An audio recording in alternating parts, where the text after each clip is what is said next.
Kaasun, veden ja valon syöttö vapautetaan avainkytkimen ja painikkeiden avulla opettajien ohjauskeskuksesta. Skaala-sisustusmoduulien valikoimaan kuuluu säilytyskaappeja laitteiden ja lisävarusteiden säilytykseen.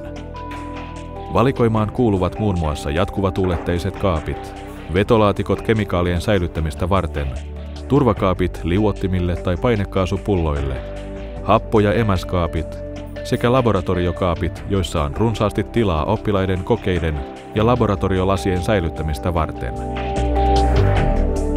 Pyörillä varustetut pöydät, joihin on asennettu koelaitteistot, voidaan siirtää vaivattomasti opetustilaan. Opettajan pöytään on integroitu ulosvedettävä askelma, jotta myös pienikokoiset tai liikuntarajoitteiset opettajat ulottuisivat mediasiiven hyödykkeisiin. Esteetön skaala tekee opetuksesta ja oppitunneista mielekkäitä ja kiinnostavia.